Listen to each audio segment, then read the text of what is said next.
Buenas tardes desde Europa y buenos días desde el continente americano. Soy Farid Yazdani y bienvenidos a Orientaciones en tiempos de crisis. Un ciclo de mesas redondas donde trataremos de compartir conocimientos y generar aprendizajes que puedan transformarse en herramientas en la realidad de cada uno. Permítanme, antes de seguir explicando las dinámicas de nuestra mesa de hoy, expresar mi preocupación y solidaridad a todos los pueblos y personas oprimidas del mundo. Muchos son los que están sufriendo, sea por contextos contemporáneos, como los refugiados de Siria, los inmigrantes climáticos o los contextos históricos, como la opresión racial y económica. En esta ocasión, quiero enviar mis saludos y solidaridad a los afroamericanos de Estados Unidos. Nuestra historia como especie se ha escrito sobre muchos sufrimientos y es hora de que empecemos a construir una conciencia de segundo grado, como le denomina el pensador Ken Wilber. Bueno, dicho lo cual, quiero agradecer a Mamen Puello por su apoyo y ayuda en la organización de este ciclo de mesas redondas y el apoyo de la plataforma Gobernanza, que es un espacio para compartir conocimientos y forjar aprendizajes. Y a todas aquellas instituciones y personas que me han inspirado y enseñado el valor y la importancia de la divulgación social. Y obviamente a mis invitados, la señora María Cornejo Cañamares, la señora Maricruz Matellán Alonso y el señor Sergio García Magariño, que tan generosamente han aceptado regalarnos su tiempo y conocimiento. La mesa de hoy se titula Economía Sostenible. Tiene 4 bloques de 15 minutos.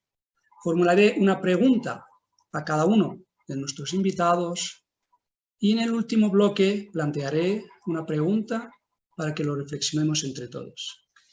Pasados los 4 bloques, daremos paso a responder las preguntas de los participantes. Desde Madrid, buenas tardes, María. Gracias por aceptar mi invitación. A María la conocí hace unos 3 o 4 años en las jornadas que organiza el capítulo español del Club de Roma y sin duda alguna sentí el compromiso social que María vive en su vida y espero que podamos forjar una relación de mutuo aprendizaje y colaborar en muchos proyectos significativos. Para que conozcan un poco más a su ponente de hoy, debo decir que María Cornejo Cañamares es investigadora contratada en la Unidad de Investigación en Cultura Científica del CIEMAT, Centro de Investigación Energéticas, Medioambientales y Tecnológicas, doctora por la Universidad de Salamanca y máster en Estudios Sociales de la Ciencia y Tecnología por la misma universidad. Licenciada en Administración y Dirección de Empresas y Derecho por la Universidad Carlos III de Madrid, tras años de experiencia laboral en gestión de proyectos de I+D+I desde el 2009, pertenece a la Unidad de Investigación en Cultura Científica. Sus líneas de investigación actuales son la responsabilidad social corporativa, análisis de la interacción de los procesos de sostenibilidad ambiental e innovación en las empresas, economía y desigualdad. Cultura de innovación. María, me gustaría que nos explicara qué es eso de la economía sostenible. Parece que hay cierta dicotomía entre la sostenibilidad y la economía. Quita por favor tu micro, eso es. Actívalo. Ahora sí. Bueno, pues en primer lugar, buenas tardes. Muchas gracias, Farid, por la invitación. Para mí es un honor estar aquí y muchas gracias por hacer este tipo de foros. Y también muy agradecida a las personas que nos estén viendo, ya sea ahora o después en las plataformas de YouTube. Bueno, no me voy a...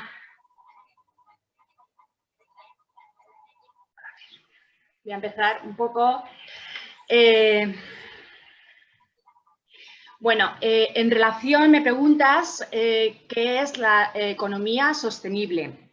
Bueno, en primer lugar, me gustaría un poco delimitar el concepto de sostenibilidad, ¿no? Es un concepto que nace en el año 1987 con un informe que se llama el informe Brundtland de las Naciones Unidas. Sin embargo, a mí me gustaría también hacer hincapié en otro informe anterior, del año 1972, de nuestro querido Club de Roma, que bueno, se llamaba el límite del crecimiento. Y este informe fue muy importante porque fue como el punto de partida para hablar de sostenibilidad. ¿Por qué fue importante? Pues mira, en primer lugar, porque es de los primeros informes de carácter científico que además de datos económicos, habla también de datos biofísicos. Y entre las principales conclusiones que empieza este informe a dilucidar es que el crecimiento económico en el largo plazo es inviable. Es totalmente imposible. ¿Por qué? Bueno, pues en primer lugar porque tenemos una disponibilidad limitada de recursos, ¿no? La Tierra da lo que da y además, conforme van pasando los años, el deterioro ambiental es todavía mayor, ¿no? Por otro lado también, cada vez somos más población. Y entonces este informe llegó a calcular que el límite de la resistencia de la Tierra, según íbamos creciendo, pues sería como máximo 100 años, ¿no? Y estamos hablando de 1972. Y este informe además propone el crecimiento económico cero, ¿no? Entonces, bueno, este informe fue muy criticado por todos los economistas y, bueno, por los métodos utilizados, pero como digo, pues fue como el punto de partida para decir que habría que cambiar las cosas, ¿no? Que la economía no podía ir por ahí. Entonces, vuelvo al informe Brundtland y entonces en este informe lo que se dice es que evidentemente no se puede crecer ilimitadamente y que hay que ir hacia un crecimiento económico más cualitativo.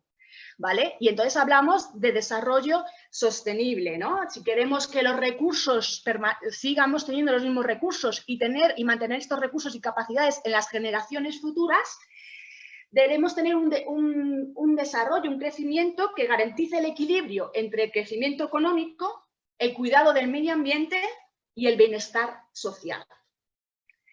Entonces, bueno, pues para mí, y en estas bases, la economía sostenible, desde mi punto de vista, no es más que, bueno, cuando los agentes económicos toman conciencia de estos límites, ¿no? De que toda actividad económica genera unos impactos tanto en el ámbito social como en el ámbito ecológico. Toman conciencia y actúan en ese aspecto. Y bueno, la segunda pregunta, que es muy interesante, si existe una dicotomía o separación entre la economía y la sostenibilidad. Bueno, pues en este momento sí hay una dicotomía entre la economía y la sociedad, y principalmente es porque no existe un equilibrio en estas tres dimensiones de la sostenibilidad que hemos hablado, ¿no? En realidad siempre es a favor de la dimensión económica, ¿no? Siempre prevalece esta dimensión económica. Hay algunos autores que dicen que primero va la economía, luego va a arreglar un poco los desajustes sociales y luego finalmente tenemos la dimensión ecológica, ¿no? De hecho, parece que un poco los objetivos económicos van en contra de la sostenibilidad, ¿no? De hecho, con esta crisis del COVID, pues se ha generado un poco este conflicto. Es que, bueno, es que si queremos economía, queremos crecer económicamente, la salud a lo mejor, o crecimiento, salud. Y claro, y desde mi punto de vista es un posicionamiento erróneo, ¿no? No es economía o salud, es cómo hacer que tengamos economía y salud, ¿no? Aunque eso suponga unos determinados dos costes, no es algo que excluya una cosa a la otra, sino que se tiene que incluir y de ahí va la sostenibilidad. La sostenibilidad no son más que distintas disciplinas que intentan que estas dimensiones interactúen de una forma equilibrada. Otra razón por la cual estamos separados y hay esta dicotomía es un poco pues porque estamos viendo la economía desde una perspectiva, digamos, si poniendo un poco la metáfora, desde unas vemos la economía con unas gafas de cerca, ¿no? Podemos verla como gafas de cerca o con gafas de 3 dimensiones o de realidad virtual. Las 3 dimensiones serían las 3 dimensiones que hemos hablado de la economía de sostenibilidad. Entonces, una economía, digamos, con gafas de cerca es ver solo la economía con modelos matemáticos donde solo se intenta estudiar cómo crecer económicamente, cómo ver la competitividad de las empresas, de las industrias y, bueno, las operaciones de mercado, ¿no?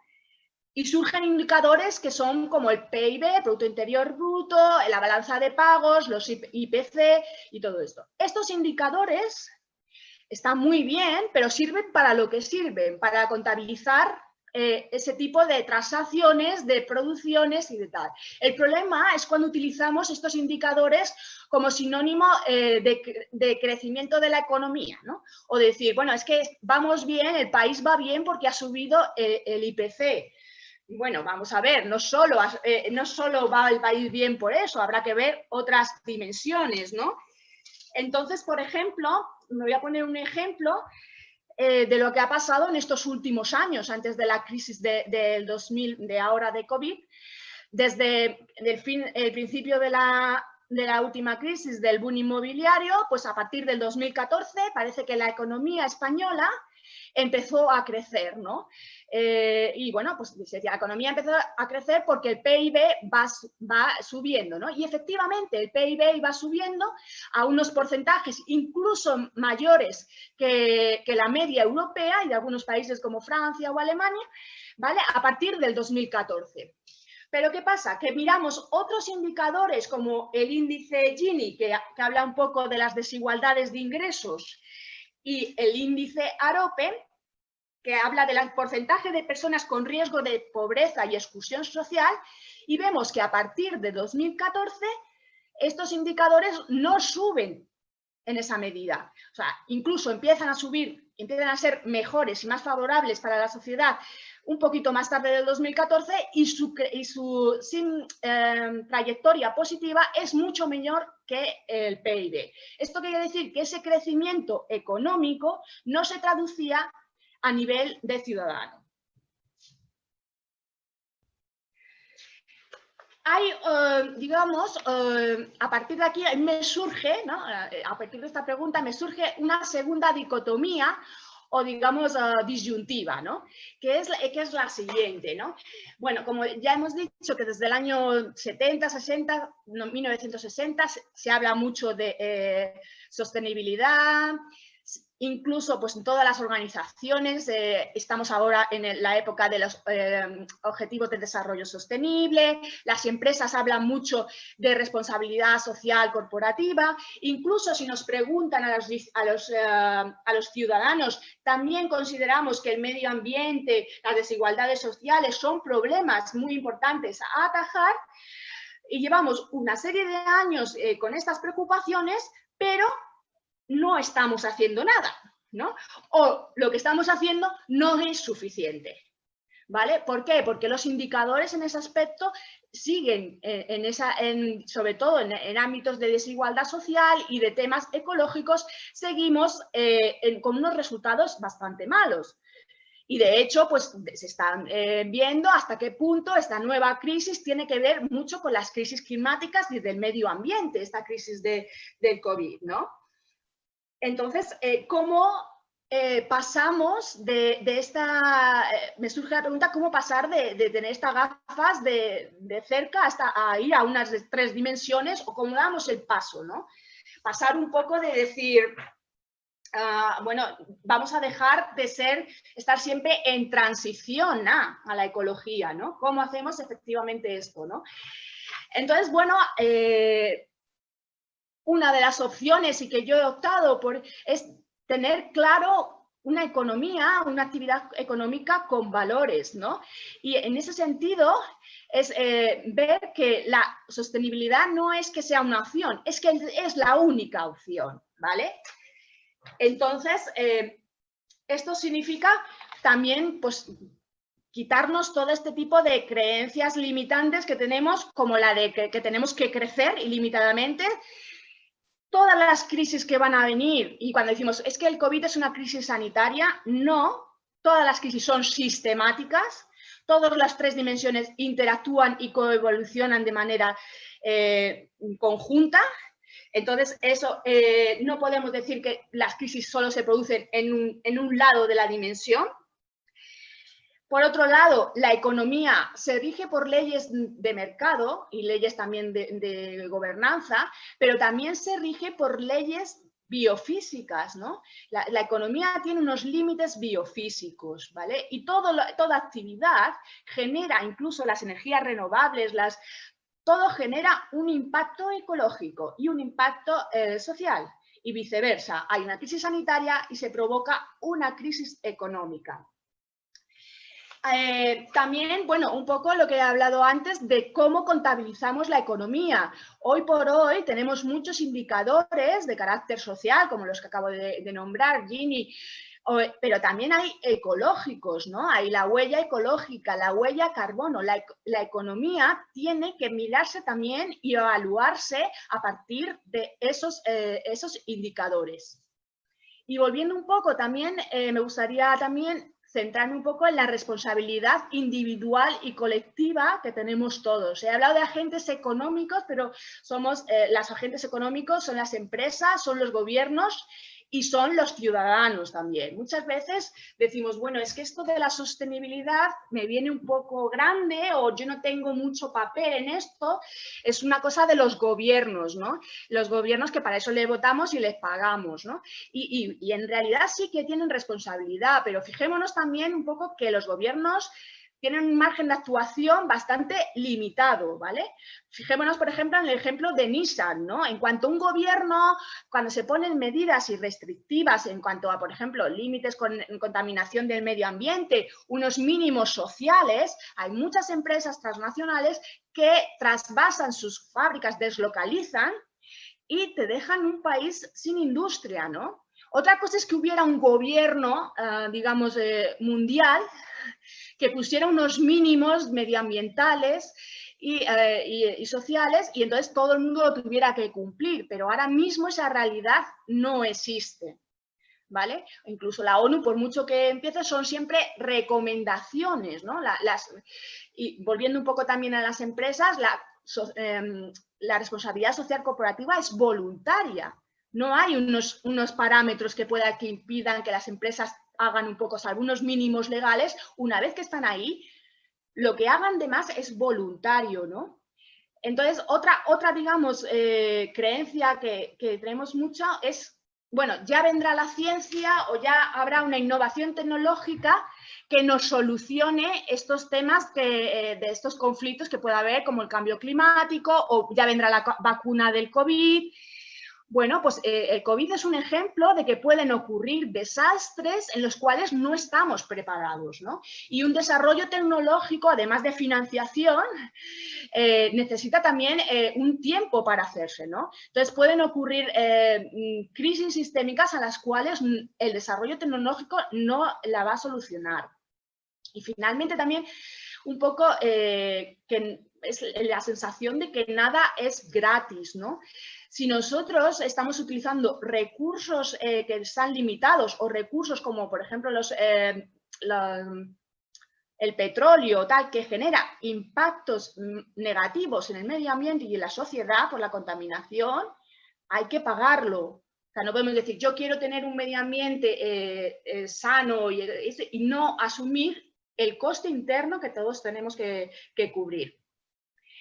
Finalmente, también estos fenómenos, como por ejemplo el cambio climático, se les dice que son globales, ¿no? Entonces parece como que, como no me pasa a mí directamente en mi casa o en mi territorio, parece como que no va conmigo, ¿no?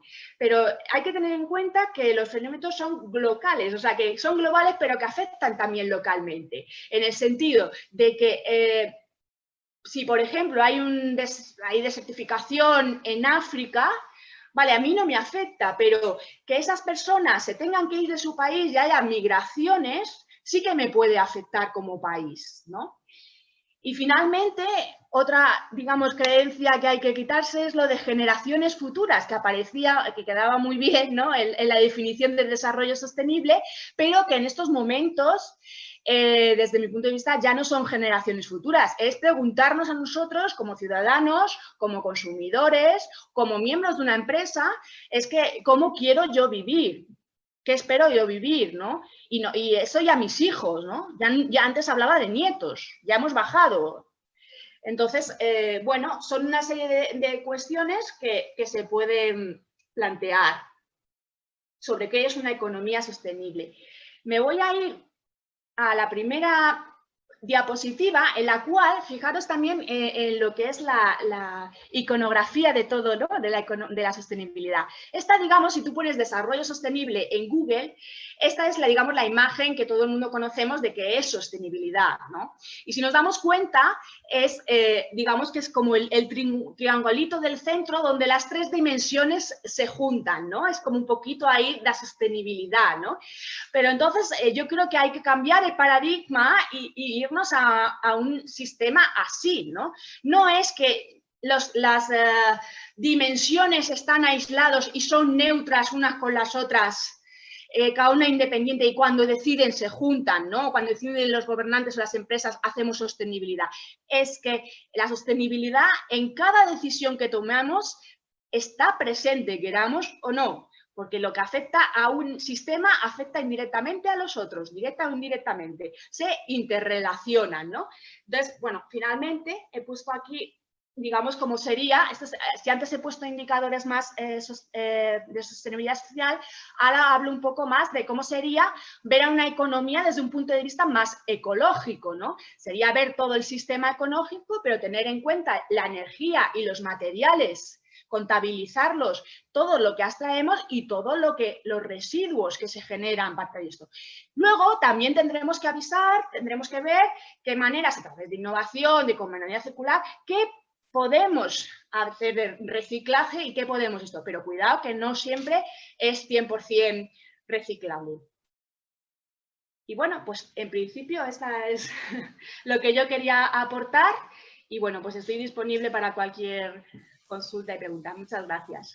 Gracias, María. Muy interesante tu exposición. La verdad que nos ha ilustrado con suma claridad todo el desarrollo y todo lo que es el tema de sostenibilidad, ¿no? Vamos a dar paso a nuestro siguiente invitado.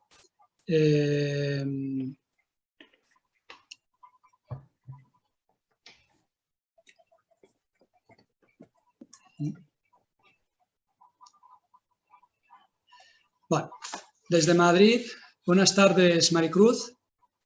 Buenas tardes. Gracias por aceptar mi invitación.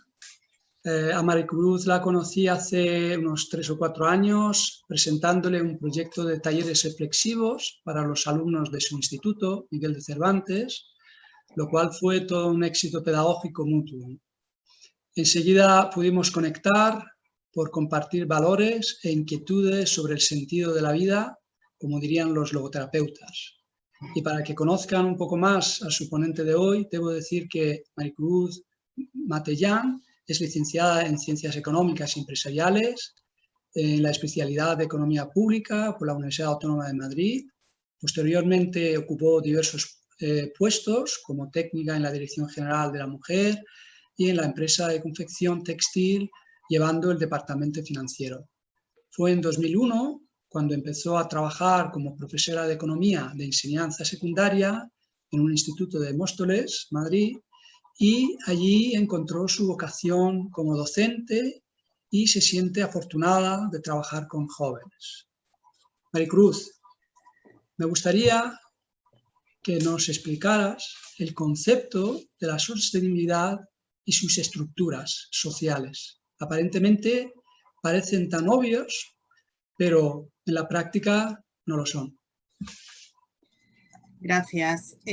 Bueno, ante todo, agradecerte a ti por la invitación, por contar conmigo en esta mesa redonda. Agradecer también a mis compañeros de mesa, tanto a María como a Sergio, por intentar dar una visión, ¿no? Que todos podamos después quizás también conversar, argumentar e incluso discrepar, porque creo que es lo importante, ¿no? en el proceso de una idea tan importante y que forma parte de nuestra vida ya como es la economía sostenible.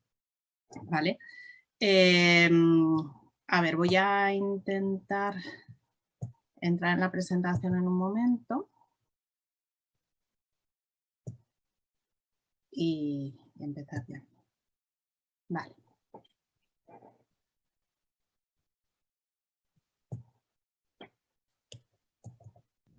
Espera, vale. Vale.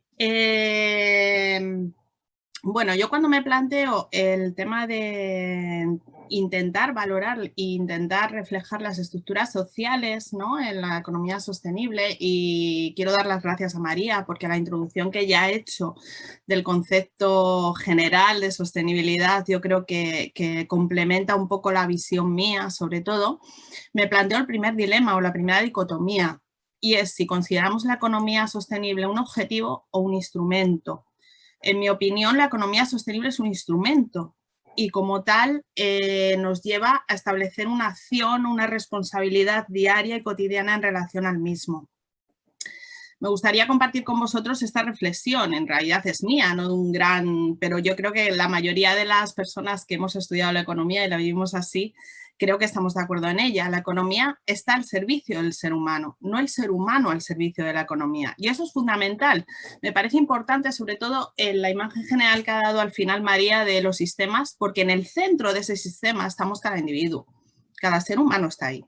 Y en realidad es quien tiene esa capacidad de bueno, un poquito de decidir. Parece demagógico, pero es muy simple. Cuando yo me planteaba el concepto de la sostenibilidad, yo decía que la clave de la sostenibilidad está en la capacidad de cada uno de nosotros de hacerla posible en nuestro día a día, en nuestro presente, con las dificultades, efectivamente. No vamos a ser, no nos vamos a mirar para otro lado y decir que esto es sencillo, pero sí que es verdad que muchas veces es más simple, en realidad, a que tenemos que ir dando pasito a pasito cada uno de nosotros. Si partimos de que, ¿por qué lo digo? Pues si partimos de que el hombre es el fin de la economía, el concepto de homo economicus que procedía del neoliberalismo, ¿no? Pero bueno, en cierta manera yo lo recupero en el concepto de que hay dos claves. Por un lado, el ser humano tiene necesidades y esas necesidades van cambiando y son ilimitadas y se satisfacen con bienes y servicios limitados. Y ahí está la clave, la capacidad de elección. La capacidad de elección tanto en nuestras necesidades como en nuestros bienes y servicios. Claro, alguien me puede escuchar, sobre todo desde otros lugares, y me dirá, me considerará incluso indecente, incluso hasta ofensivo que digas, es que todo el mundo puede elegir, dependiendo de las circunstancias o del lugar donde está, y es verdad.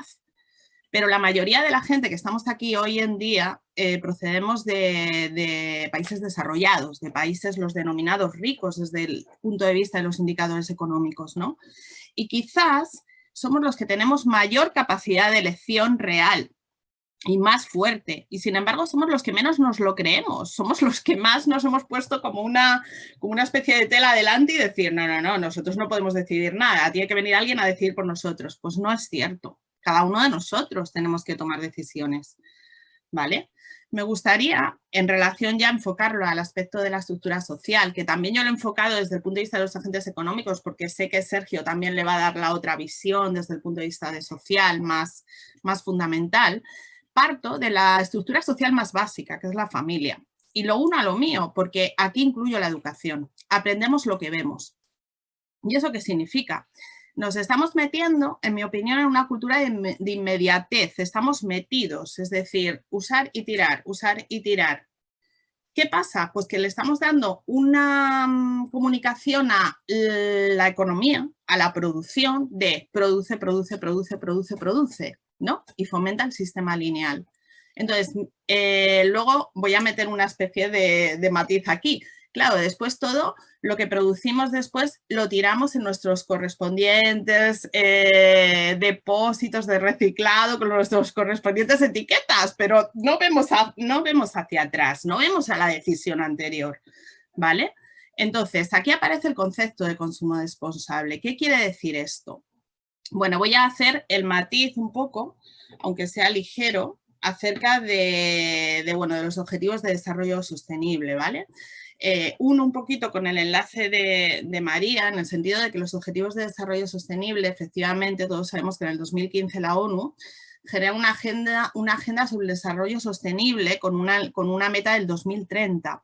Vuelvo a decir, para mí lo de objetivos es entre comillas, porque en el fondo deberíamos de ya ser instrumentos, es decir, meternos en ellos a realizar acciones, ¿no? Entonces, el objetivo 12 pone producción y consumo responsable. ¿Qué significa esto? Pues bueno, en mi opinión, en relación a la familia, como ya he dicho antes, tenemos el poder, la capacidad y la responsabilidad de llevar a cabo un consumo responsable. Cada año se estima que 1/3 de toda la comida producida en el mundo, equivalente a 1.300 millones de toneladas y valorado en $1 billón de dólares, acaba pudriéndose en los cubos de las familias, en los cubos de basura y en los minoristas. Y luego, por otro lado, los hogares consumimos el 29% de la energía. ¿Qué quiere decir eso? Que efectivamente ya no es un tema de que estemos preocupados, es un tema de que tenemos que pasar a la acción, de que tenemos que empezar a sentir lo nuestro, a sentir qué decisiones tomamos en relación a eso. Yo lo he traducido un poco que sí que es verdad que la sostenibilidad por el lado de las familias vinculada a la ecología, todos tenemos claro lo que es reciclar y en la mayoría de los casos sí que lo llevamos a cabo, ¿no? El reciclaje de residuos, pero ¿qué pasa con las otras 2 R's? Se nos olvidaron en muchos de los porcentajes, ¿no? ¿Qué pasa con el reducir? ¿Qué pasa con el reutilizar? Cuando hablamos de que simplemente a lo mejor haciendo una cesta de la compra, sentándonos y haciendo una cesta de la compra responsable y viendo en qué podemos utilizar o qué podemos comprar o verdaderamente cuáles son nuestras necesidades, ese acto tan básico sí que está interviniendo en sostenibilidad, sí que está interviniendo en reducir. Cuando hablamos de reducir no quiere decir que vayamos a quitarnos de todo lo que queremos, no. Simplemente que lo hagamos de una manera responsable, que lo hagamos de una manera reflexionada, para cada uno de nosotros, sin juicio, sin juicio. En lo que se refiere a reutilizar, ¿qué pasa con la reutilización? Para mí me parece que es la R menos trabajada, vamos a decir así. Cuando se estropea algo, se desgasta algo, muchas veces ¿qué hacemos? Lo tiramos. No nos planteamos qué hacer con ello. Yo esto lo he trabajado con mis chicos mucho dentro de las aulas, ¿no? Yo doy clase ahora en un instituto de Parla. Parla está situado, para que encuadremos, en la zona sureste de Madrid. Es uno de los municipios, por no decir el municipio más pobre de la Comunidad de Madrid, en medidas de Gini y en medida de desigualdad de renta. Y le pregunto, vamos a trabajar la sostenibilidad, vamos a trabajar qué está en nuestras manos para trabajar el tema de crear una economía más sostenible o de generar nuestras decisiones. Y me sorprendieron porque me dijeron, gran parte de ellos, por poneros un ejemplo, que la mayoría de ellos llevaban las zapatillas de deporte al zapatero para que les cambiaran la suela. Yo era la primera vez que oía eso. Y me chocó. Y eran unas zapatillas Nike, con unas zapatillas de marca, pero les llevaban al zapatero para cambiarle completamente la suela. O por otro ejemplo, en Parlas ellos practican boxeo, es un deporte muy destacado en Parlas, se utiliza, o sea, se practica mucho. Y me decían, mira, Macu, mi hermano mayor tiene un grupo de amigos que han comprado unos guantes de boxeo para poder rotar. E incluso lo cuelgan en una red social para que le alquilen los guantes de boxeo. ¿Qué quiere decir? Que tenemos más cerca de lo que pensamos ideas que nos llevan a poner en marcha todo esto, ¿no? Y lo único que tenemos que hacer es parar, o a lo mejor escuchar al de al lado, al lado de la familia, ¿no? Hacer esa reflexión desde la primera estructura social. Y por supuesto, ya no voy a entrar en el momento de la lección, pues está claro que ahí ya pues el concepto de, como decía María, ¿no? Es decir, claro, todo lo que no es ecológico, todo lo que no respeta, lo que genera desigualdad, normalmente lleva un coste social. Y ese coste social o ese coste económico, para no generarlo, se supone que hay un aumento en ese proceso, en el precio. ¿Qué quiere decir? Pues que efectivamente si yo tomo la elección por un comercio más justo, por un comercio más ético, por un comercio más igualitario, es cierto que en esa elección voy a llevar consigo unas decisiones, ¿no? Tanto de comercio como de finanzas éticas, de buenas entidades financieras que colaboran también a nivel de empresas, de financiar a empresas que siguen también determinados objetivos, etcétera, etcétera. Bueno, por otro lado, alguien me dirá, vale, muy bien, muy bonito, pero si no se produce, si no se demanda, no se produce, y si no se produce, no hay beneficio, y si no hay beneficio, ¿qué pasa con las empresas, no? Y entonces paso a la segunda estructura social, que para mí es la empresa. ¿Por qué digo esto? La empresa no es más ni menos que un conjunto de seres humanos que entre todos buscamos un objetivo, ¿vale? Unos más que otros, pero en el fondo todos formamos parte de esa estructura. ¿Y cuál es la clave? Evidentemente hay muchas dificultades, tanto en lo que se refiere a desigualdad, a monopolios, etcétera. Pero también es verdad que la propia sostenibilidad económica te dice que existe una economía productiva y competitiva. ¿Qué es la competitividad? La competitividad se refleja a través de la productividad, y la productividad no es más que relacionar lo producido con los factores utilizados, sobre todo el factor humano. ¿Cuál es la clave? ¿Se puede ser rentable haciendo esto? Sí, ya hay muchas empresas que lo están haciendo y que están dando pasos en ese sentido. ¿Qué es lo que sucede? Y aquí quiero establecer también un matiz que se me ha pasado. Por ejemplo, en cuanto a la reutilización anterior, yo vi un estudio hace relativamente poco de los concesionarios de coches aquí en España, en donde se documentaba que los concesionarios de coches en este momento están optando por la reutilización. No quieren vender coches nuevos, quieren vender coches usados y quieren dedicarse al renting. Fijaos qué curioso. Es decir, una industria tan potente como la del automóvil ya se está planteando la reutilización como negocio y como obtención de rentabilidad, porque está claro que ellos no van a negar esa rentabilidad, ¿no? Entonces, ahí es un poco ese matiz. De la misma forma, por ejemplo, Adidas ha construido la primera zapatilla totalmente fabricada con productos reciclables, ¿vale? Para que pueda volver a reutilizarse. Con esto no digo que sea la panacea, pero si las grandes empresas están planteándose ya hacer algo es porque algo está cambiando, ¿no? ¿Qué es la producción responsable? Pues la producción responsable, en lo que se refiere, yo lo vinculo sobre todo a tres cosas. La gestión de recursos, el desglose de la cadena de valor, esperad, a ver. Vale, el desglose de la cadena de valor, o sea, ver en qué puntos de esa cadena de valor del producto podemos mejorar como empresas, es decir, podemos incorporar aquello que puede ser sostenible. La gestión de los recursos, me refiero no solo a los recursos físicos, sino a los recursos humanos, los recursos financieros, los recursos físicos en sí, ¿no? Y luego, finalmente, la innovación y la investigación, pero sobre todo aplicada a esto, ¿no? A decir, vale, ¿en qué puntos podemos intervenir para poder realmente seguir generando esa rentabilidad, pero de una manera sostenible, ¿no? Vale. Y luego ya, finalmente, bueno, quería decir algo respecto a la responsabilidad social, pero como María lo ha desarrollado también, ya simplemente el matizar que sí que es cierto que bueno, hay algo que yo encontré en los informes de la ONU y sí que decían que, según la ONU, el 93% de las 250 empresas más grandes del mundo presentan informes de sostenibilidad social. Cuidado, probablemente la mayoría de esos informes son de impacto, no de responsabilidad, pero ya hay algo que está cambiando, si esto es así, ¿vale? Entonces, eso también lo quería destacar por ese lado. Y luego también cada vez hay más comités éticos dentro de las propias empresas, hechos por las propias trabajadores, que están valorando esa responsabilidad social. Con lo cual volvemos a que el propio individuo es el que tiene ese poder, ¿no? Tanto individual como colectivo, pero desde su lado, ¿no? Y luego, finalmente, ya para terminar, quería hacer referencia sobre todo a la estructura social que puede estar vinculado sobre todo a los estados, a las comunidades globales, a la conciencia social y de ciudadano para generar una apuesta real por la sostenibilidad, ¿vale?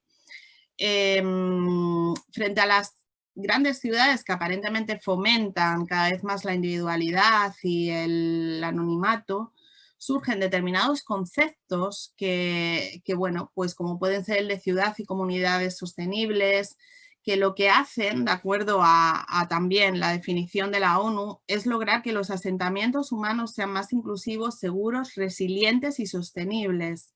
La mitad de la humanidad, es decir, 3.500 millones de personas, vivimos en ciudades, con lo cual tenemos el reto, y yo diría que la obligación en parte, de enfrentarnos a los problemas o a las oportunidades que suponen sobre todo la pobreza, la desigualdad, la asistencia sanitaria y la educación.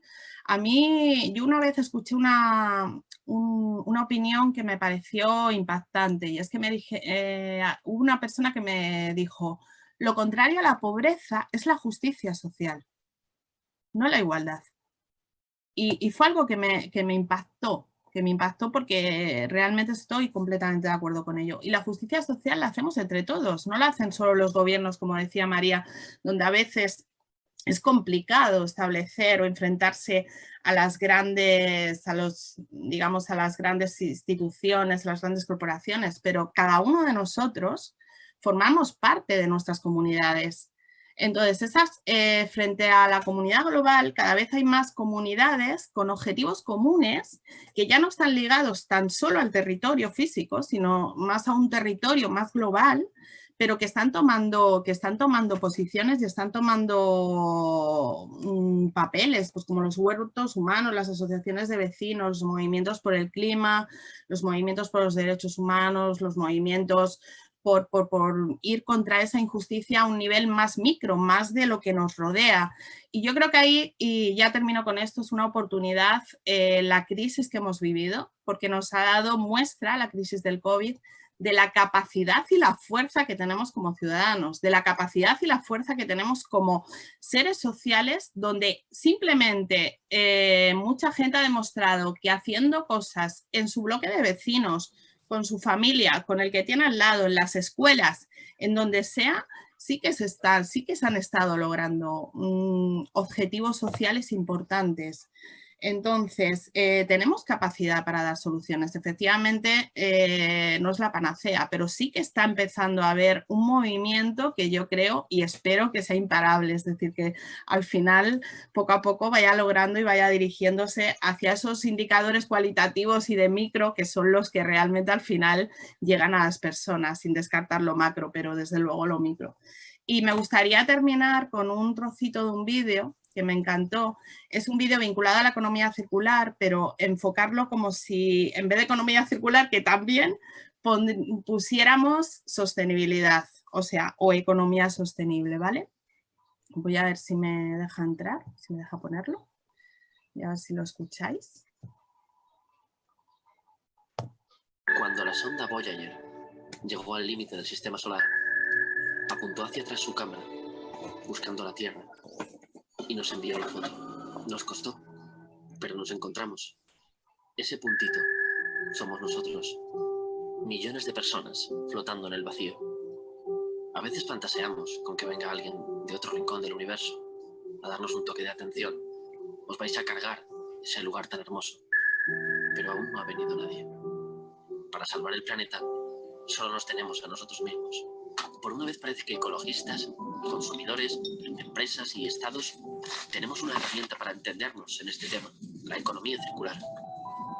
Es una de las pocas veces que ocurre.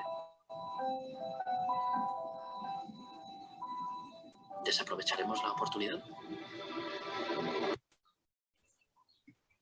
Bueno, y ya pues lo que hago es despedirme y agradeceros a todos vuestra atención. Gracias, Maricruz. Ha sido francamente muy ilustrativo y ya ese toque final es muy emotivo, ¿no? La verdad que las 3 R's hace muchos años que venimos hablando de ello, especialmente en el mundo de los activistas, la importancia que tiene y especialmente dos R's iniciales, ¿no? Que es la reutilización y la recuperación, ¿no? Y luego reducir el consumo, ¿no? Puede ser clave realmente en eso, ¿no? Bueno, Sergio, antes de poner tu presentación, si me permites, por favor, porque me bloquea la pantalla y tengo ya aquí mi chuleta para poder presentarte. Primero de todo, desde Pamplona, buenas tardes, Sergio. Muy buenas tardes. Gracias por aceptar mi invitación. A Sergio lo conocí desde hace más de 12 años y hemos ido construyendo una relación de colaboración y amistad, de la que estoy muy agradecido. Para que conozcan un poco más a su ponente de hoy, debo decir que Sergio García es doctor en Sociología, con mención internacional y ha desarrollado tareas como docente en varias universidades. En la actualidad está trabajando en la Universidad Pública de Navarra, en el Instituto de Investigaciones Sociales Avanzadas. Es cofundador del Instituto para el Conocimiento, la Gobernanza y el Desarrollo Globales e investigador asociado de Globalance. También ha desarrollado una gran labor como divulgador con numerosos artículos publicados en torno a temas de seguridad colectiva, gobernanza, cambio social y pertenece al Consejo Científico de 3 revistas. Y es colaborador permanente de Periodista Digital, de la plataforma de análisis geopolítico, de Global World, de la revista cultural Entre Letras, la página web y blog gobernanza.es, y ha realizado colaboraciones puntuales en medios como El País y ABC. Sergio, me gustaría que nos explicaras las implicaciones sociales de la sostenibilidad y sus estructuras. Muy bien, muchas gracias Farid por la invitación. Muy contento además de estar con nuestras compañeras cuyas presentaciones me han gustado mucho, y también quiero saludar a nuestros espectadores y agradecer al equipo de Gobernanza.es, que también había colaborado pero no se ha podido proyectar al final lo que estamos haciendo a través de la página. Entonces, en la línea de lo que plantea Farid, yo voy a intentar hacer una presentación que gire en torno a 3 puntos. ¿Sí? El título que he puesto es Avanzar hacia sociedades sostenibles y resilientes, en la línea de lo que Farid estaba comentando, que como ya mis compañeras han adelantado, es uno de los desafíos, si no el más grande que tenemos. Entonces, los 3 puntos eran unos conceptos básicos, ya se han adelantado, entonces no hace falta que elabore mucho sobre ellos. Después, algunos ámbitos de actuación de estas 2 nociones de sostenibilidad, resiliencia, y finalmente la cuestión de las estructuras. ¿Qué estructuras necesitamos también para aprender a aplicar esas nociones a la organización de una nueva realidad social? Entonces, el primer punto en cuanto a los conceptos, simplemente mencionar que la sostenibilidad, como se estaba diciendo hasta ahora, sobre todo en el ámbito económico, pero tiene que ver en general, en términos generales, con la autosuficiencia, con la autonomía, con ser capaz de vivir con los recursos propios, con sostenerse por sí solo, con la independencia parcial del exterior. Entonces, todas estas ideas tienen que ver con cómo lograr ser sostenibles, que puede ser en el ámbito del individuo, de la familia, de una comunidad, de una localidad, de un país, puede ser en el terreno económico, puede ser en el terreno cognitivo, de la organización social en general, como después mencionaré. La resiliencia, que es otra de esas cuestiones que aparecen ahora de manera recurrente en informes, estudios, en los medios, también tiene que ver con la capacidad de resistir, de superar, de adaptarse, necesita flexibilidad, aprendizaje, la supercompensación. Entonces, aunque es una noción que se aplica pues tanto en la psicología como en la cultura o en el medio ambiente, yo estaba pensando en el entrenamiento físico, ¿no? Lo que uno dice que cómo se crean músculos. Los músculos se crean cuando se entrena, se rompe músculo y después hay una supercompensación y el músculo se vuelve más grande. Lo mismo pasa con la osteoporosis. La osteoporosis se previene cuando uno hace ejercicio que tenga pequeños impactos que produzcan microrupturas en los huesos. y cuando se producen microrupturas controladas, el hueso se adapta a ese estrés que ha experimentado y se vuelve más fuerte, hay más densidad. Entonces, esta noción de resiliencia es la que también se tiene que aplicar al ámbito de la organización social. La crisis del coronavirus ha mostrado que no todas las ciudades y no todos los pueblos tenían la misma resiliencia. Entonces, hay algunos principios que parece que han hecho que algunos pueblos y algunas ciudades sean más resilientes. Uno de ellos tiene que ver con la autogestión y la sostenibilidad. Aquellas ciudades y pueblos que no dependían tanto del exterior, tanto para la producción de bienes como para la producción de alimentos, como con recursos cognitivos para poder organizar su vida de manera colectiva, han sido más resilientes. Por eso se dice que las zonas rurales han sido más resilientes al coronavirus que las grandes ciudades, porque las grandes ciudades dependen en gran medida del exterior. El problema que hemos tenido en España y muchos otros países básicos de sanidad con la distribución de material sanitario como mascarillas ha sido el resultado precisamente de la deslocalización de la producción. En principio, mediante un proceso de racionalidad económico. Se produce en China y zonas aledañas porque hay capacidad de producción, hay mano de obra y los precios son bajos, pero esa idea de que no importa dónde estés en el mundo, en 24 horas llegan los productos, pues la crisis ha puesto de manifiesto que no es así. Y necesitamos construir modelos de organización social que puedan ser resilientes, que resistan impactos, porque todo parece indicarnos que el futuro va a estar lleno de impactos similares o mayores al que hemos experimentado con el coronavirus. Seguramente ante las pandemias estemos mejor preparados, pero vendrán otros problemas mayores que ya acechaban a la humanidad antes de la crisis. El cambio climático al que se ha hecho referencia quizás sea el mayor de ellos, pero hay muchos otros. Las armas de destrucción masiva, las relaciones entre los estados, el terrorismo internacional, la pobreza y las enfermedades asociadas, las migraciones masivas como resultado de los conflictos entre estados, son todos amenazas que no se han resuelto, que no se van a resolver por muy bien que respondamos ante el coronavirus y que volverán. Por eso se necesita mayor capacidad de resistir, de adaptarse y de superar. En términos de otra noción es la organización social, ¿sí? Porque yo estoy hablando de cómo aplicar estas nociones a la organización social. Entonces, ¿qué es eso de la organización social también?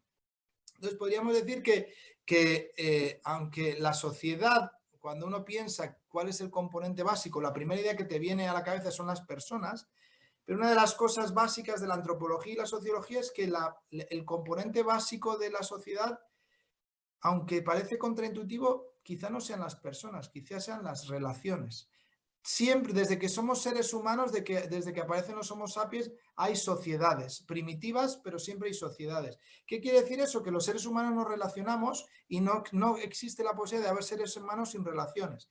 Y las relaciones cristalizan en forma de pautas, de patrones, se institucionalizan, entonces aparecen fenómenos como la familia, que son formas de organización social muy básicas, se crean sistemas como la economía, como el sistema de salud, como el sistema científico. A medida que las sociedades han ido avanzando a lo largo de la historia y se han vuelto más complejos, emergen más sistemas, ¿no? Van desde sencillos, como hemos dicho, hasta sistemas más complejos.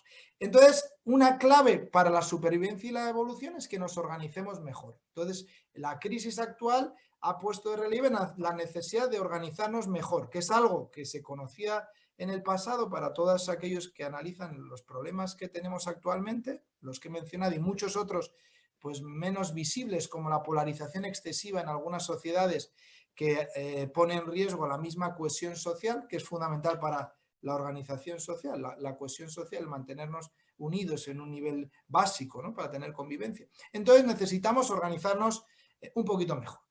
Ahora, entonces, ¿dónde hay que aplicar estas nociones? Pues aquí he mencionado 5. Los 5 ejemplos podrían ser otros. Uno es los recursos del planeta. Otro es las organizaciones, como han dicho, empresas y otras organizaciones. Otro es las localidades que sean sostenibles, el modelo de desarrollo que sean sostenibles y las mismas personas que puedan ser más sostenibles y resilientes. En cuanto al primer apartado de aplicación, en los recursos del planeta, que se ha mencionado, pues ya, ¿cómo voy a decir yo algo delante de María, que es del CIEMAT, institución a la que admiro yo mucho, ¿no? Pero ella tiene muchísimos más datos, simplemente mencionar 4 pinceladas. 1, en los últimos años hay 30% más dióxido de carbono que lo que había antes en el planeta, algo extraordinario. En toda la historia de la humanidad sobre la Tierra, pues las últimas décadas han hecho que haya 30% más dióxido de carbono. Los fenómenos meteorológicos en las últimas décadas se calcula que pueden tener hasta 600.000 muertos en cuestión de poquitos años. Han tenido. Pero hay un indicador que todavía me parece más relevante, y es que hay el Pentágono, es una institución interesante en Estados Unidos. Entonces uno no asocia a Estados Unidos con la conciencia ecológica, normalmente. Pero hay un grupo de exmilitares que asesoran al Pentágono en materia de seguridad, y que yo creo que esa va a ser la clave para tener en cuenta finalmente el cambio climático. Llevan años alertando que la mayor amenaza para Estados Unidos es el cambio climático, porque está generando unos conflictos potenciales que afectan a los americanos tanto dentro como fuera de su país en múltiples áreas. Entonces, todo lo que tiene que ver con las pandemias, el mar que está comiéndose algunas islas, la falta de acceso al agua, los cambios drásticos en el clima, desertizaciones, finalmente son el resultado de esos desequilibrios en el medio ambiente y del uso de los recursos, que están generando conflictos, y que toda lo que es lo mismo, la ciencia social sabe que antes de que haya un colapso ecológico, siempre hay un colapso social por conflictos y guerras. Entonces, es una cosa necesaria aplicar la sostenibilidad y resiliencia en relación a los recursos. En relación a las organizaciones, pues ya la mencioné, no voy a decir nada, simplemente otro dato. Aunque es verdad que las empresas capitalistas acumulan más dinero y hay que ser realistas, en términos competitivos, cuando pueden no cumplir las leyes, les va mejor y acumulan más, porque si no pagas por las externalidades que tienes, si no las internalizas, pues en términos competitivos se va mejor. Pero cuando analizas la perdurabilidad de las organizaciones, curiosamente las cooperativas y las empresas sociales más conscientes ecológica y socialmente perduran más. No hay tantos estudios, pero hay una línea de investigación interesante que muestra que las organizaciones que son ecológicamente más conscientes y socialmente más conscientes, o sea, que tratan mejor a los trabajadores, tienen en cuenta no solamente el rédito económico, se mantienen más en el tiempo, y eso tiene que ver también con la sostenibilidad. La localidad, el pueblo, la ciudad. Pues el equilibrio rural-urbano es algo que para mi pesar, la agenda global de desarrollo había dejado a un lado. Lo que Macu ha mencionado es la conclusión a la que habían llegado finalmente los expertos en el desarrollo. Dice, ¿para qué vamos a seguir pensando en redistribuir la población del mundo si la población del mundo ya se ha ido a las ciudades? Antes eran el 30, luego el 40, ahora hay más del 50% de la población está en las ciudades. Entonces, lo que es la agenda global del desarrollo, el desarrollo sostenible, plantea que los objetivos de desarrollo sostenible han de darse en las ciudades, en las megaciudades. Entonces, claro, la crisis del coronavirus ha puesto de relieve un fenómeno que se había dejado a un lado. Normal, dice, bueno, pues si están en las ciudades, centrémonos allá. Pero ahora vemos que las ciudades son mucho más vulnerables a fenómenos como las pandemias. ¿Por qué? Porque hay tal cantidad de población en un territorio tan pequeño que esa densidad hace que sea mucho más fácil la transmisión, la infección. También hay más dependencia energética, también hay más dependencia cognitiva incluso, ¿no? Porque viene de fuera la tecnología que se consume, etcétera, los alimentos vienen también de fuera. Entonces hay un elemento allá claro de sostenibilidad y de resiliencia que tiene que ver con la redistribución de la población. Bueno, en cuanto al modelo de desarrollo tampoco voy a extenderme mucho por motivos de tiempo, simplemente mencionar que no es fácil la solución, porque una cosa es plantear los datos que yo estoy haciendo y otra cosa es decir, bueno, ¿y ahora qué hace un país, una localidad? Para prosperar, ya no crecer económicamente simplemente, para prosperar, que haya más bienestar, que además haya menos desigualdades sociales, que haya más cohesión social sin seguir el modelo prevalente, que es el que ha imperado relacionado con la modernización. Pues China, Pakistán, la India han seguido el modelo occidental de desarrollo porque tampoco se conoce otro.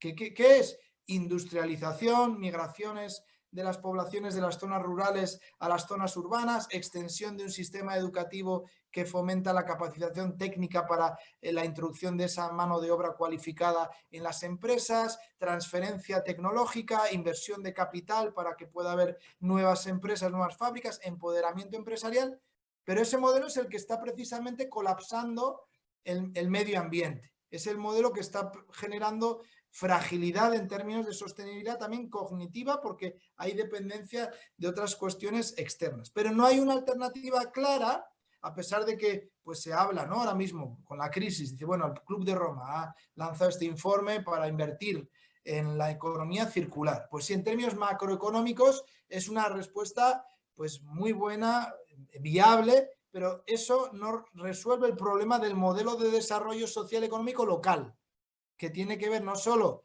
con el tipo de economía, sino tiene que ver también con la educación, tiene que ver con la sanidad, tiene que ver con la tecnología, que está todo incrustado en una localidad. Pues la gente se va del pueblo a la ciudad porque hay más oportunidades.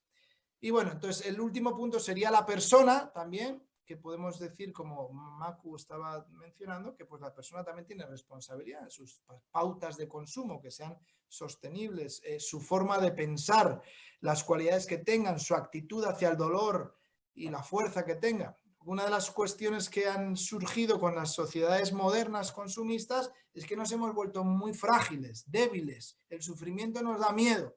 Y finalmente la resiliencia tiene que ver con ser capaz de superar los impactos y estar preparados para ello. Entonces esa es una dimensión que se ha olvidado, que es la consecuencia finalmente del consumismo, que hay una filosofía que intenta hacer crecer los deseos casi de manera infinita para que las personas piensen que serán felices cuando consuman, cuando tengan mayores comodidades. Pero ese deseo de mayor comodidad constante, que en primera instancia es natural, cuando se exacerba demasiado te vuelve frágil, te vuelve débil, te vuelve una persona insatisfecha e infeliz. Por eso menciono que es otro ámbito de actuación.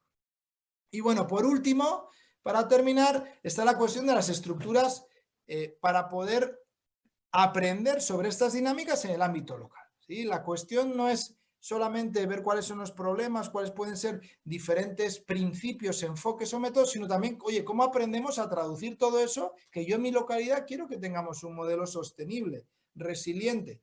Entonces, aquí hay varias cuestiones relacionadas. Una de las cosas que se suele plantear es que es necesario crear estructuras nuevas para el aprendizaje a nivel local que permitan, por un lado, que interactúe el conocimiento experto, pero también el conocimiento tradicional, la experiencia propia y que se generen contextos o espacios para la deliberación colectiva, para que el gobierno, para que las personas, para que las empresas, para que la sociedad civil organizada pueda debatir acerca de sus problemas, de posibles soluciones y también tratar de implementarlas juntos, porque los problemas son tan graves que un solo actor no puede hacer. Entonces se necesitan estructuras que favorezcan esa participación, ese diálogo y que también permitan sistematizar los aprendizajes que se van generando. En el ámbito de la economía, porque hay muchos aspectos pues, en el aire sobre los que hay que aprender, ¿no? El tipo de impuestos, qué tipo de empleo puede surgir a nivel local. Pues a nivel de la salud, lo mismo, está la cuestión de qué centros de salud, atención primaria se pueden generar, cómo no depender de los hospitales que están fuera, cómo se puede fomentar la prevención en lugar de la curación, etcétera. Está la cuestión de la tecnología apropiada también. Esta es una cuestión muy compleja porque hemos interiorizado la idea de que la tecnología es siempre equiparable al progreso, pero la tecnología, por un lado, trae valores con el uso de cada instrumento tecnológico y además no siempre genera los resultados que uno desea. Entonces, ¿cómo ser capaz de decidir qué tipo de tecnología no solo uso yo, sino encima usamos dentro de mi comunidad? Cuando la noción de comunidad casi ha desaparecido. Pero es otra de las cosas que se tienen que dar en estos ámbitos locales es la creación de comunidades donde se establecen estas estructuras de aprendizaje para que colectivamente, además de individualmente, podamos hacer estas reflexiones, tomar estas decisiones, implementar ciertos proyectos y aprender sobre ellos. En el ámbito de la educación, lo mismo, la educación formal, pues cómo puede favorecer todo esto. El modelo de desarrollo actual, basado en la modernización e industrialización, viene aparejado un sistema educativo específico y de hecho se ha potenciado en los últimos años con la idea de que la universidad tiene que formar a la gente para las necesidades de las empresas, que por un lado es natural, es normal, pero por el otro está poniendo de relieve que la educación está al servicio del modelo económico vigente. Por eso, si queremos transformar el modelo de desarrollo, pues indudablemente también tenemos que abordar la cuestión del sistema educativo. Y no es algo sencillo, tampoco por eso hay que aprender sobre ello. Lo mismo sobre la agricultura, cómo tener agricultura local que sea productiva, pero al mismo tiempo que no se centre en el monocultivo, que es la tendencia también generalizada, sino que puede haber un rescate de la diversidad, pero al mismo tiempo qué modelo hay, porque el tradicional era menos eficiente también. Entonces no es fácil responder ante ello, ¿no? Entonces hay muchas cuestiones sobre las que se requieren aprender y para eso se necesitan estructuras que lo sistematicen. Así que sin más, con todas estas ideas al vuelo yo me quiero detener y espero que podamos seguir ahora dialogando sobre estas cuestiones, tanto con Macu, María, con Farid, como con nuestros espectadores, si lo desean. Muchas gracias, Sergio. La verdad que ha sido todo una ilustración, ¿no? Lo que has hecho y nos has dado muchísimas ideas y hay una idea que yo llevo ya un tiempo comentando y me la has reforzado, ¿no? Con los comentarios que has hecho, que toda práctica lleva consigo una pedagogía, ¿no? Entonces, ¿en qué manera vamos introduciendo prácticas en la línea de nuestra vida? Y de qué forma estas prácticas, consciente o inconscientemente, pueden construir cierta pedagogía en nuestra mente, ¿no? en nuestro modo de ver la realidad, ¿no? En el siguiente bloque, es un bloque que vamos a reflexionar juntos, entonces permítanme que cambie la visión de pantalla para que se nos vea entre los cuatro, que es un bloque más reflexivo, y luego daremos paso a las preguntas.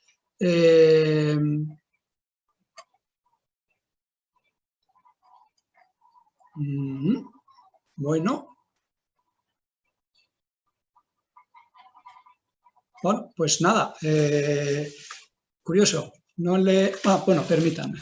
Como está bien tener el otro ordenador aquí al lado, en el que he guardado, pues no veo los cambios realizados y esta pregunta que tenía previsto no la encuentro en el cuarto bloque, ¿no? Y no lo puedo leer. Permítanme aquí, a ver si lo puedo encontrar en este otro documento que tengo y si no, pues doy paso a las preguntas porque también vamos un poco justo de tiempo. Vamos a ver. Bueno. Vale, pues nada. Se ve que entre tantas correcciones, al final este último bloque se ha borrado. Y la verdad que ahora mismo no me acuerdo de ello para poder hablar sobre ello, ¿no? Disculpadme, pues bueno, cosas que pasan, ¿no? Permítanme a ver si veo alguna pregunta.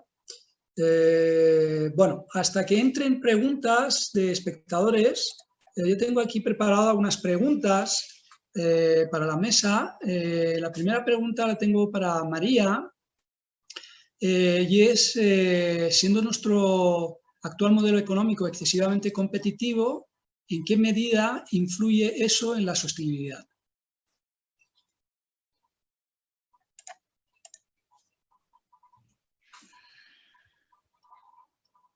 ¿El modelo productivo te refieres?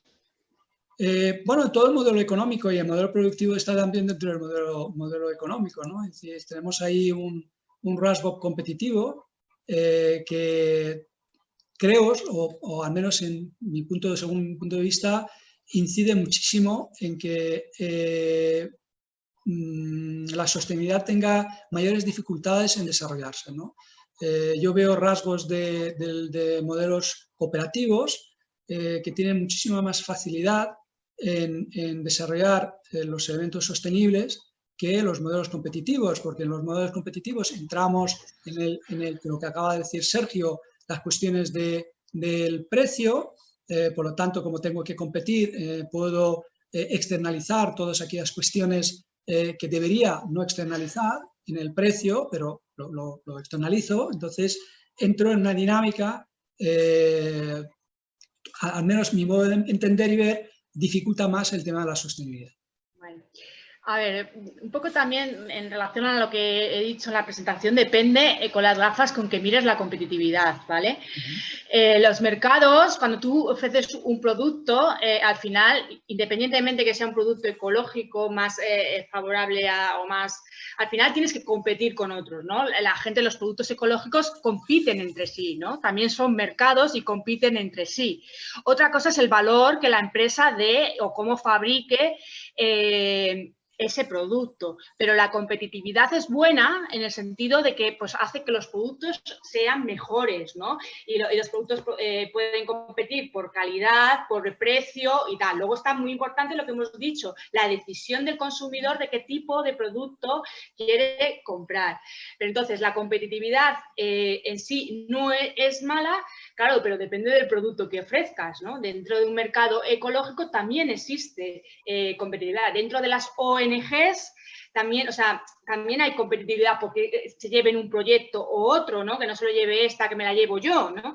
Al final, las empresas, las organizaciones, ya me da igual que sean cooperativas o que tal, o que sean familiares, agrícolas y tal, quieren subsistir, ¿vale? Y ofrecen unos productos, ¿vale? Y esos productos tienen que entrar en un mercado que es competitivo sí o sí.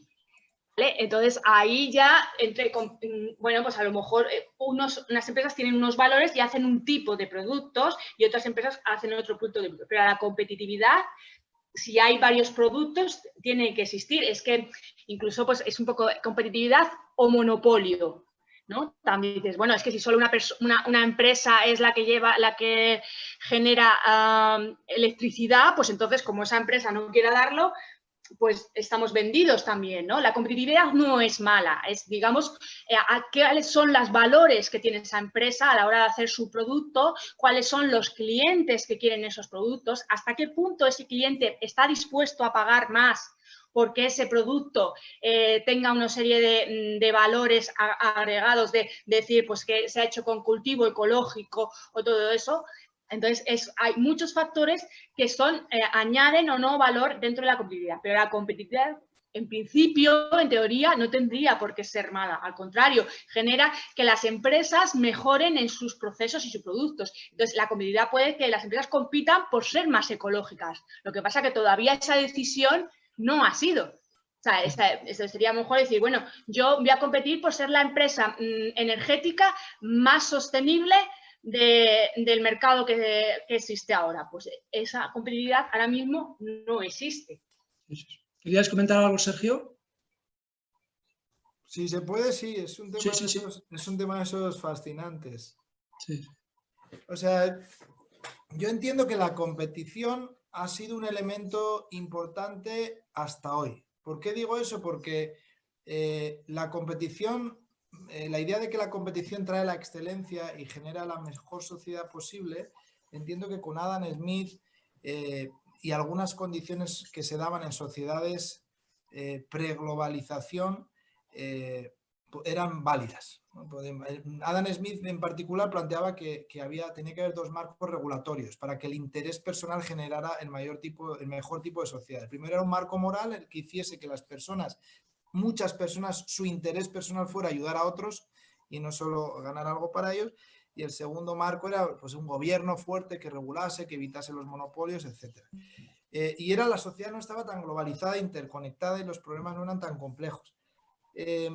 Y luego, por otro lado, la competición era un principio para organizar la economía, en principio, y asignar los recursos de manera eficiente y racional. Claro, ¿qué ocurre? Que esas condiciones se han alterado profundamente hoy día. ¿En qué sentido se han alterado? Pues bueno, la secularización ha hecho que los marcos morales que regulan el comportamiento individual, pues en muchos casos estén debilitados. No es que no haya valores, siempre hay valores, siempre hay principios, pero el compromiso con ellos un poco se ha debilitado. La regulación en el ámbito nacional se puede dar, pero cuando la economía se globaliza y no hay gobierno mundial, hay un problema de desregulación y no hay control para ello. Y lo tercero, pues las sociedades que eran un poco más sencillas, con problemas menos complejos como hoy día también han cambiado y vemos que están todos los fenómenos interrelacionados, la economía con la salud con las pandemias con el modelo económico que hace que las especies que no tenían que conectarse se conecten. Entonces, dada la complejidad social, la interconexión y la erradicación de esos marcos de regulación, yo lo que planteo es que se necesitan formas más cooperativas, que vayan poco a poco reemplazando a la competición como principio básico para organizar la sociedad, porque es un imperativo para la supervivencia hoy día.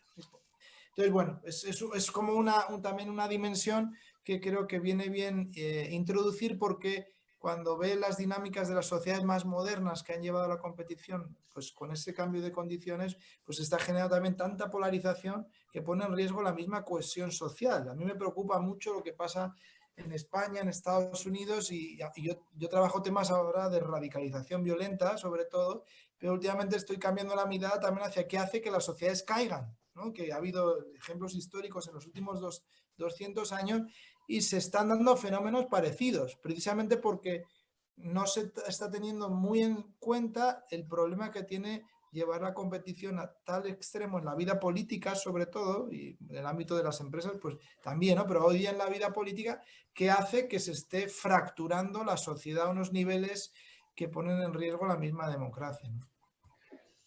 Gracias, Sergio. Como vamos justo de tiempo, permitidme que lance otra pregunta y en lugar de hacer la pregunta a la persona en concreta, pues le abro a la mesa, ¿no?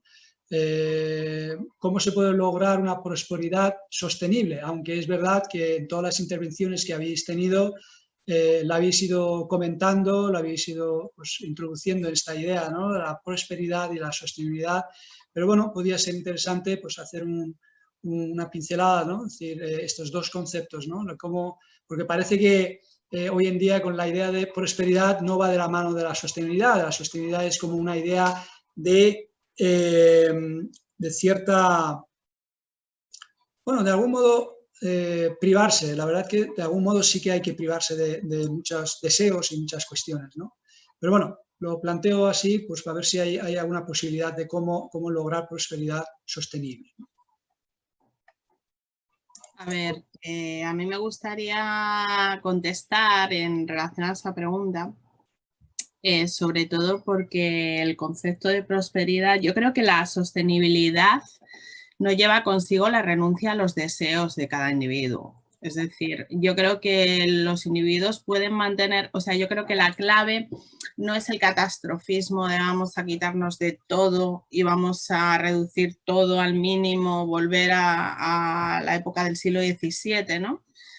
Para que todo sea próspero y para que todos podamos tener esa sostenibilidad. Yo creo que al final, en el fondo, es complejo, muy complejo. Yo creo que la clave es la integración de muchos factores que puedan estar detrás de esa prosperidad.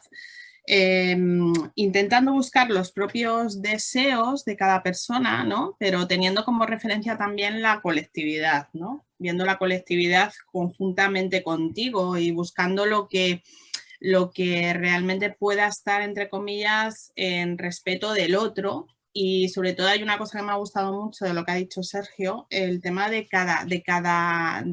lo que nos rodea cercano, ¿no?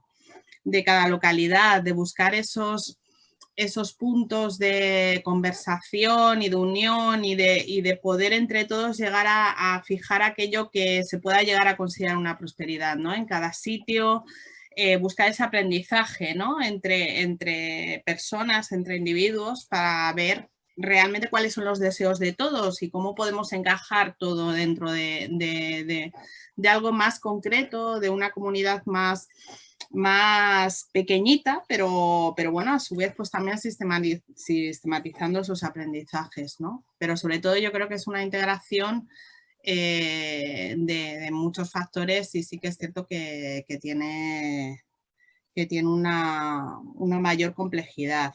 Quizás hay que buscar cuáles son los valores internos de cada uno, ¿no?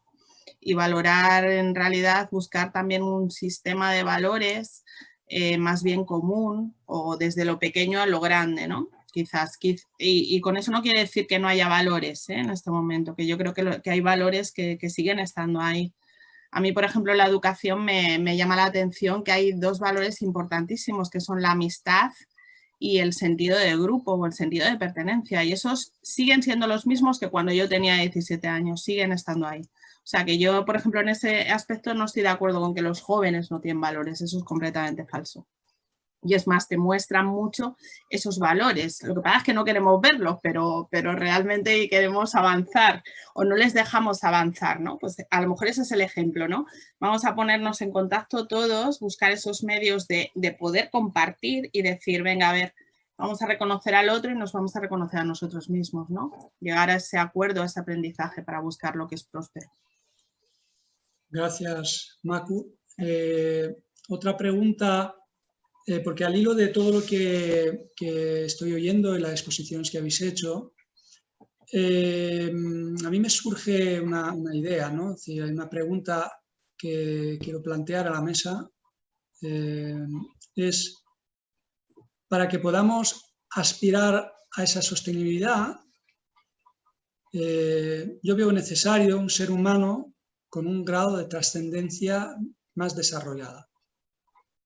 Déjenme que lo contextualice un poco esta pregunta, ¿no? Según mi observación, casi podría afirmar que la dimensión cognitiva, es decir, la científica tecnológica, y también, como dice Viktor Frankl, nuestros instintos y tradiciones no han podido dar la totalidad de respuestas que los seres humanos en esta época histórica necesitamos. Uno entonces pregunta, ¿qué otra dimensión tiene que sumarse a la ecuación, ¿no? Porque tenemos la ecuación social, la ecuación tecnológica, la científica, ¿no? Hay todos estos elementos que estamos teniendo, pero parece que a pesar de todo ello, todavía no se cumplen las expectativas o no logramos el objetivo, ¿no? Entonces, creo que debe haber alguna otra dimensión, ¿no? que tiene que estar presente. Con mayor consistencia o la mayor presencia, o en fin, no negarlo de ellos, ¿no? ¿Qué opinión tenéis? ¿Sí, Sergio? Son dos cosas así muy sencillas. Una, y están relacionadas. Uno es, creo que eso está relacionado con lo anterior, porque para que la prosperidad se mantenga, creo que se necesita en esta época que haya sostenibilidad. O sea, para que haya prosperidad se necesita que no haya tantas desigualdades sociales, o sea, tiene que haber justicia social. De lo contrario, y la crisis de nuevo es un símbolo de ello, antes o después nos va a afectar a todos. O sea, la interdependencia que existe hoy día va a hacer que si seguimos con la misma trayectoria en la que unos pocos acumulan mucho y la brecha cada vez es mayor, finalmente va a haber un colapso, ¿no? Entonces, en ese sentido, creo que la secularización, una de las cosas que ha producido es que ese sistema que acumulaba el acervo ético, moral, espiritual de la humanidad, que tiene que ver con la religión, pues ha desaparecido también. Y eso ha hecho que sea muy difícil hablar de principios, de valores, de cuestiones éticas y morales, ¿no? Se ha convertido finalmente en un reducto de los filósofos que se dedican a la ética casi de forma especializada. Entonces yo creo que por ejemplo, los primeros sociólogos que estudiaban la modernización veían este fenómeno con preocupación y proponían otras cosas, que fuera la religión científica, Comte, pues que la religión, la sociedad divinizada, Durkheim planteaban, pero ninguna de esas propuestas ha dado respuesta, ¿no? Entonces, cuando uno analiza también a nivel sociológico lo que está pasando en el mundo con la religiosidad de la gente, uno ve que la mayor parte de la población del mundo sigue creyendo que hay una dimensión espiritual que gobierna las vidas individuales y sociales, pero del discurso contemporáneo moderno ha desaparecido toda referencia a ello. Entonces yo abogo porque haya un rescate finalmente de lo que es el acervo espiritual que está contenido en las grandes tradiciones religiosas, porque los desafíos que enfrentamos hoy día son tan monumentales que sería de esperar que todos los actores y todos los sistemas que en la historia pasada de la humanidad han contribuido al avance de la civilización, pues se conciten. Entonces la religión, la ciencia, la tecnología, el arte, en cierta manera tiene que haber allá un concierto entre todos ellos para buscar formas innovadoras de responder ante los retos que tenemos ante nosotros. ¿Queréis comentar algo, María? Bueno, yo vuelvo un poco a lo que dijo Macu en su momento, que tanto la ciencia, la tecnología, la economía y todo lo que estas construcciones sociales son herramientas, ¿no? Y depende cómo las utilicemos, con qué valores las utilicemos, pues darán unos resultados u otros. Lo que ha habido durante muchos años, porque ha interesado, porque se interesaba que hubiera un sistema económico floreciente, era como un cambio de valores, ¿no? Se parecía que la felicidad y el progreso te lo daba tener el coche nuevo modelo, ¿no? Y desde muchas dimensiones pues ha generado esa cultura de éxito material frente a otros que a lo mejor antes pues había la felicidad era ir al campo, ¿no? Era como el disfrute de la naturaleza, ¿no? De los grandes poetas y de todo esto, ¿no? Entonces ha habido un cambio de valores que ha sido inducido pues, por diferentes dimensiones y es ir poco a poco hacia un cambio de valores, yo no diría, a lo mejor pues que ya los tenemos y que lo sabemos, están las declaraciones de derechos humanos, o sea, no son cosas que son desconocidas y que no tienen tanto que ver con una religión en concreto, sino que va algo mucho más del hombre, ¿no? Y entonces se ha perdido eso y entonces ahora es difícil, porque ya llevamos muchas generaciones, volver otra vez a otro tipo de valores más esenciales. Quizá a lo mejor necesitamos crisis del tipo COVID o esperemos que no muchas para que volvamos a volver a lo simple y a lo que es, ¿no? Pero vamos a ver. También creo que es muy importante y una serie de valores de hacernos responsables de cómo está la situación, ¿no? De ver que esto, 90% es responsabilidad nuestra. Entonces, al hacerte tú responsable, dices, ¿en qué es lo que estoy haciendo mal? ¿No? ¿Hacia dónde vamos que no está bien? ¿No? Entonces, que hayamos parado, esto del confinamiento, ha hecho pensar a mucha gente, decir, oye, que no... Era como parecíamos que íbamos a la carrera, ¿no? De la meta, del éxito, ¿no? Y el parar ha sido también muy significativo y hay mucha gente que se ha planteado muchas cosas, bueno, que nos hemos planteado muchas cosas. Muy bien, gracias. ¿Querías comentar algo, Macu? Tu micro. No, totalmente de acuerdo con mis compañeros, que lo que se refiere, yo creo que el proceso del confinamiento sí que ha sido un momento... es un poco lo que dice María, a lo mejor vamos muy acelerados, ¿no? Es una cultura de todo muy rápido, estímulos continuos, ¿no? Lo que yo decía en un comienzo, ¿no? Estoy continuamente sobreestimulado, que curiosamente para los niños y para los adolescentes es normal porque su cerebro lleva a una respuesta inmediata, pero el problema es que nosotros hemos entrado en ese género de sobreestimulación, ¿no? Entonces el parar y decir, oye, además aquí te quedas y aquí te planteas tu vida, ¿no? Y aquí te planteas... Yo creo que también es importante y quería aportar, sí que creo que la trascendencia y lo espiritual es importante y creo que llámalo religión o llámalo sistema de creencias o de valores, pero creo que es importante eliminar vamos, en mi opinión, la carga catastrofista, la carga de la culpa, la carga del juicio, ¿no? O sea, es como lo que más ha pesado para que mucha gente se alejara un poco del concepto de trascendencia espiritual. Me da la sensación, sobre todo de quizás la enseñanza judeocristiana, de todo está penalizado, todo está castigado, ¿no? Entonces, desde el momento en que la persona trascienda a otro sistema como más integrador de lo físico, de lo mental, de lo espiritual, de todo que forma parte de lo mismo, ¿no? Porque si realmente a mí me apetece comer bien y me planteo que los recursos naturales tengo que cuidarlos, pues a la vez tengo una creencia que me lleva a mentalmente generar algo que al final se va a trasladar en algo físico, ¿no? Porque yo al final voy a tener una vida sana o voy a comer algo sano, ¿no? Entonces todo está integrado. Yo creo que la clave un poco es que cada persona un poco se observe, ¿no? El proceso de la observación. A mí es una oportunidad que yo creo que ha estado muy bien en este confinamiento, el proceso de la observación desde fuera de ti mismo, de tus rutinas, Y sobre todo me ha gustado también lo que ha dicho Sergio de la cultura de volver un poco a no tener miedo al dolor, ¿no? A ese proceso de resiliencia, de decir, no, es que va a haber muchas caídas y nos vamos a tener que levantar y todo supone un aprendizaje, ¿no? Y de cada aprendizaje al final sacas algo. Y al final es acostumbrarte a eso, ¿no? A que todo el mundo es happy, no. Realmente yo creo que de ahí es donde al final sales más curtido, cuidado, sin culpa y sin juicio, lo que hemos dicho. Sí, sí, sí.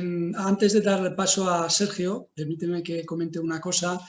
Entiendo yo que en la misma medida que el lenguaje científico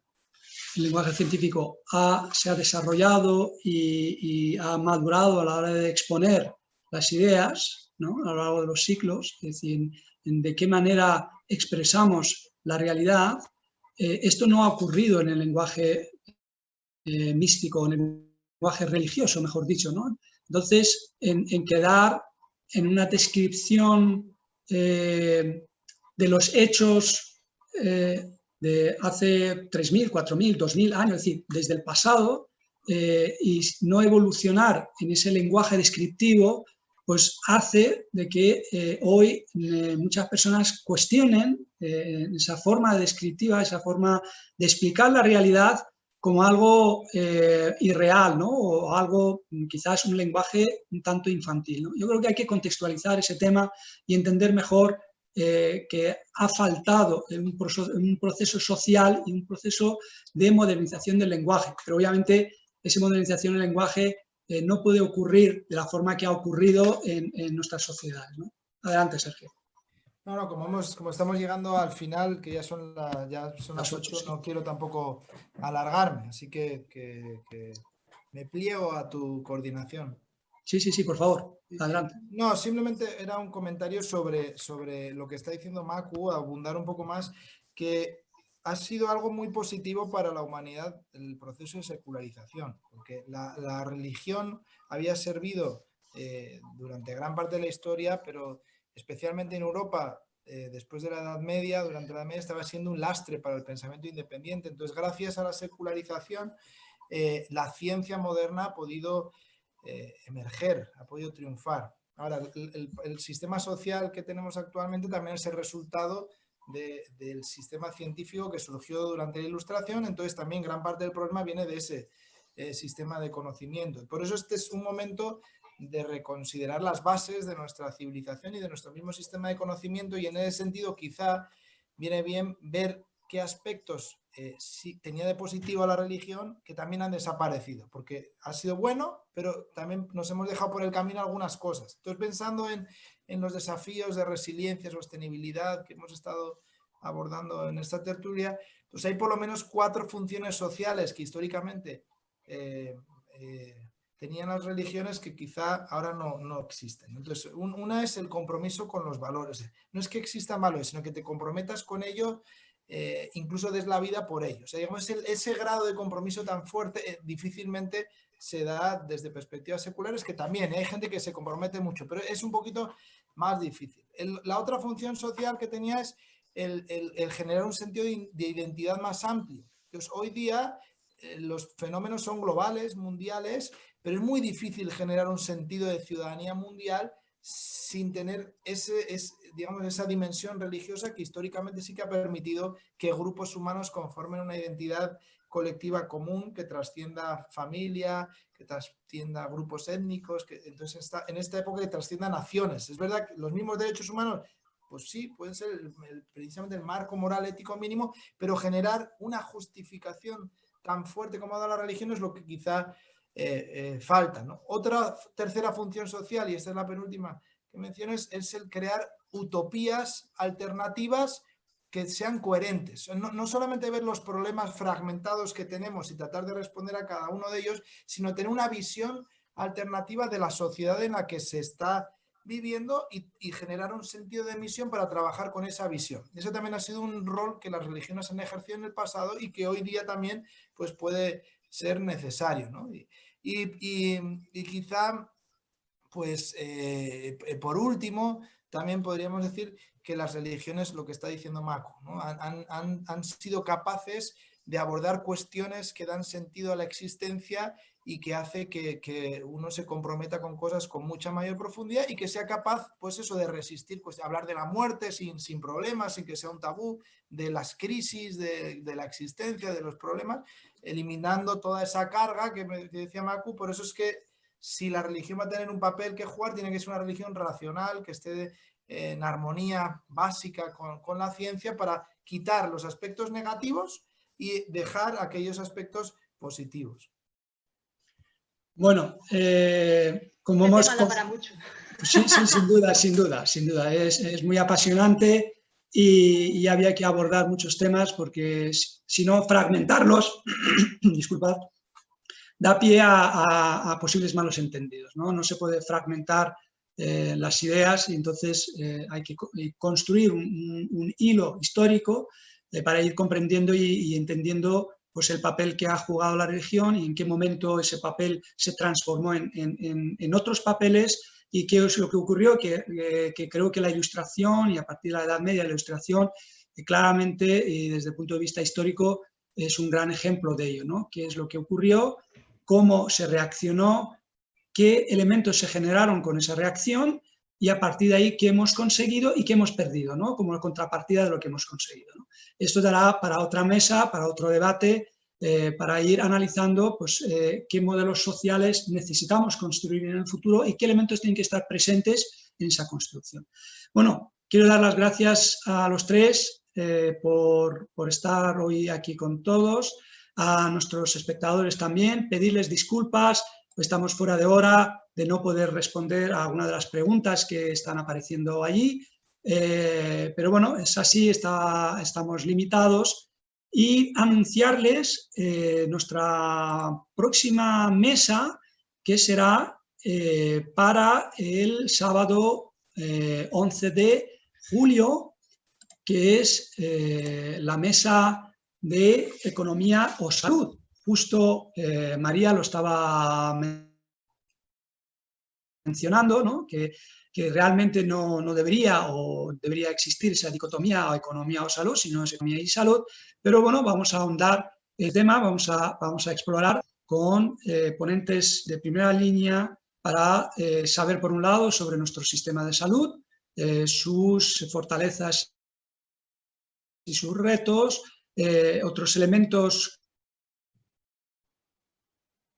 como ganadería industrial, sobre el salud afectivo y salud emocional.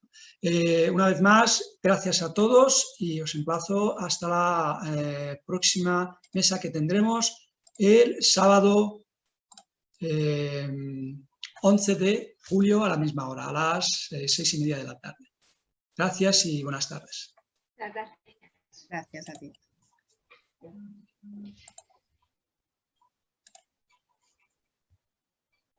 Bueno, ya no...